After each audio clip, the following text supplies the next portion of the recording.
ಇನ್ನು ಕೊನೆದಾಗ ಅಪ್ಪಾಜಿ ಅವ್ರದ್ದು ಒಂದು 3 ಮಾತು ಹಂಚ್ಕೊಳ್ಳೋಕೆ ಇಷ್ಟಪಡ್ತಾ ಇದ್ದೀನಿ. ನಿಮ್ಗೆ ಇಲ್ಲೆಲ್ಲ ನೋಡಿದ್ದೀನಿ, ಆದರೂ ಒಂದು 2-3 ಮಾತು ನೀವು ಕೇಳಿದಿರೋದು ಹೇಳ್ತೀನಿ. ಅಪ್ಪಾಜಿ ಅವ್ರು 3ನೇ ಪಿಕ್ಚರ್ 4ನೇ ಪಿಕ್ಚರ್ ಮಾಡಬೇಕಾದ್ರೆ ಒಟ್ಟಿಗೆ 3-4 ಪಿಕ್ಚರ್ ಬಂತಂತೆ. ನಿರ್ಮಾಪಕರು 3-4 ನೆನಪು, ಅಣ್ಣ ಇಷ್ಟು ಕೊಡ್ತೀವಿ ದುಡ್ಡು, ಇಷ್ಟು ಕೊಡ್ತೀವಿ ದುಡ್ಡು, ಈ ಪಿಕ್ಚರ್ ಮಾಡಿ ಆ ಪಿಕ್ಚರ್ ಮಾಡಿ. ಅವರ ದುಡ್ಡು ಬಿಡ್ರಿ, ಊಟ ಏನು ಕೊಡ್ತೀರಾ ಹೇಳಿ ಅಂತ. ಆಗೆಲ್ಲ ಏನು ಮಾಡೋರಂತೆ, ಬೆಳಿಗ್ಗೆ ಟಿಫನ್ಗೆ 2 ಇಡ್ಲಿ ಮೇಲೆ ಕೊಡಲ್ವಂತೆ, ಒಂದು ಪೊಟ್ಟಣದಲ್ಲಿ ಕಟ್ಬಿಟ್ಟು ಕೊಡೋರಂತೆ. ಅವ್ರು ಯಾರೋ ಬಂದು ಎಷ್ಟು ಇಡ್ಲಿ ಕೊಡ್ತೀರಾ ಅಂತ ಕೇಳಿದ್ರಂತೆ. ಅಪ್ಪಾಜಿ 3 ಇಡ್ಲಿ ಕೊಡ್ತೀವಿ ಅಂತಂತೆ. ಸರ್ ಅದಕ್ಕೋಸ್ಕರ ಪಿಕ್ಚರ್ ಒಪ್ಕೊಂಡ್ರಂತೆ. ನಮ್ಮ ತಂದೆಯವ್ರು ಹೇಳಿದ ಮಾತಿದು, 3 ಇಡ್ಲಿಗೋಸ್ಕರ ಒಪ್ಕೊಂಡಕ್ಕಂತ.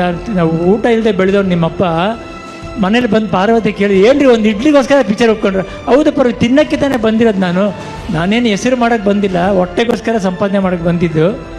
ಜನ ನನ್ನ ಕರ್ಕೊಂಡು ಹೋಗ್ತಾರೆ, ಒಂದು ಇಡ್ಲಿ ಎಕ್ಸ್ಟ್ರಾ ಕೊಡ್ತಾರಂತ ಪಿಕ್ಚರಲ್ಲಿ ಮಾಡೋಕ್ಕೆ ಹೋದ್ರಂತೆ.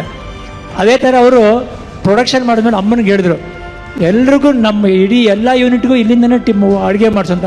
ಅಮ್ಮ ಅಂದರೆ ನಾವು ಸಂಪಾದನೆ ಇಲ್ಲಿಗೆ ಖರ್ಚು ಮಾಡಿದ್ರೆ ಆಮೇಲೆ ನಾವೆಲ್ಲ ಅಡುಗೆ ಕೆಲಸ ಮಾಡೋಣ ನಡಿ, ನಾನು ಸೇರ್ಕೊತೀನಿ, ಅಡುಗೆ ಮಾಡ್ಕೊಂಡೆ ಜೀವನ ಮಾಡೋಣ ನಡಿ ಅಂತ ಹೇಳಿದ್ರಂತೆ. ಇದೊಂದು ವಿಷಯ ಹಂಚ್ಕೊಳ್ಳೋಕೆ ಇಷ್ಟಪಟ್ಟೆ. ಆಮೇಲೆ ಅವರು ಹುಟ್ಟಿದ ಊರನ್ನ ಯಾವಾಗಲೂ ನೆನೆಸ್ಕೊಳ್ಳೋರು, ಕಾಡಿಗೆ ಹೋದಾಗಲೂ ನೆನೆಸ್ಕೊಳ್ಳೋರಂತೆ. ಈ ಮನುಷ್ಯ ನನ್ನ ಕಿಡ್ನ್ಯಾಪ್ ಮಾಡಿಬಿಟ್ಟು ಒಂದು ಅನ್ಯಾಯ ಮಾಡಿಬಿಟ್ಟು ನನಗೆ, ಏನಂದರೆ ತಿರ್ಗಿ ನನ್ನ ಹುಟ್ಟೂರಿಗೆ ಹೋಗ್ದೇ ಇರಂಗೆ ಮಾಡಿಬಿಟ್ರು.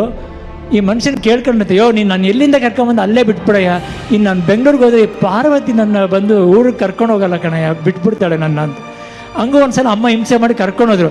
ಏನು ಮಾಡಿ ಸುತ್ತಮುತ್ತ ಪೊಲೀಸ್ನವರು ನೋಡು, ನಾನು ಪಕ್ಷಿಯಾಗಿ ಹೋಗಬೇಕು ಅಂತ ಇಷ್ಟಪಟ್ಟೆ, ನನ್ನ ಪಕ್ಷಿಯಾಗಿ ಕರ್ಕೊಂಡೋಗಿ ರೆಕ್ಕೆನ ಹರಿದಾಕ್ಬಿಟ್ಟು ನಾನು ಎಲ್ಲಿ ಆರಲಿ ನಾನು ಅಂತ ಹೇಳಿದ್ರು. ಅವತ್ತು ವೀರಪ್ಪನೂ ಗಣ್ಣು ಹಿಡ್ಕೊಂಡಿದ್ದ, ಇವತ್ತು ಪೊಲೀಸ್ನವರು ಗಣ್ಣು ಹಿಡ್ಕೊಂಡಿದ್ದ. ನಾನು ಅವತ್ತು ಹೊರಗಡೆ ಹೋಗೋಕ್ಕಾಗಲ್ಲ, ಇವತ್ತು ಹೊರಗಡೆ ಹೋಗೋಕ್ಕಾಗ್ತಿಲ್ಲ. ಒಳ್ಳೆ ಬಂಧನದಲ್ಲಿ ಸಿಗಾಕ್ಸ್ಬಿಟ್ರು. ನನಗೆ ಮುಕ್ತಿ ಯಾವಾಗ ಅಂತ ಕೇಳ್ಕೊತಾ ಇದ್ರು. ಆ ಮಾತು ನೆನಪಾಗುತ್ತೆ. ಬೆಳಗ್ಗೆ ಹಾಗೆ ರಾಜರಥ, ಬಣ್ಣದ ಲೋಕ ಅವರು ರಾಜರಥ ತಗೊಂಡು ರಾಜ್ಯದಂಥ ಯಾತ್ರೆ ಮಾಡ್ಕೊಂಬಂದಿದ್ದಾರೆ. ಅಪ್ಪಾಜಿ ಅವ್ರ ಜನ್ಮ ಊರದಿಂದ ಪುಣ್ಯಭೂಮಿಯವರೆಗೂ ಆ ರಥ ಮಾಡ್ಕೊಂಡು ಸುಮಾರು 600 ಹೆಚ್ಚು ಕಿಲೋಮೀಟ್ರನ್ನ ಪ್ರಯಾಣ ಮಾಡ್ಕೊಂಡು ಬಂದಿದ್ದಾರೆ. ಆ ಜ್ಯೋತಿ ಮುಖಾಂತರ ಒಂದು ಸಂದೇಶ ಸಾರಿದ್ದಾರೆ. ಎಲ್ಲಾದರೂ ಇರು, ಎಂತಾದರೂ ಇರು, ನೀನು ಕನ್ನಡದಾನ ಆಗಿರುವಂಥ ಕನ್ನಡ ಜಾಗೃತಿಗೊಳಿಸಿ, ಹಾಗೂ ನಿಮ್ಮ ನೇತ್ರ ದಾನ ಮಾಡಿ, ರಕ್ತದಾನ ಮಾಡಿ ಅಂತ ಒಂದು 3 ಸಂದೇಶನ ಹೇಳ್ಕೊಂಬಂದಿದ್ದಾರೆ.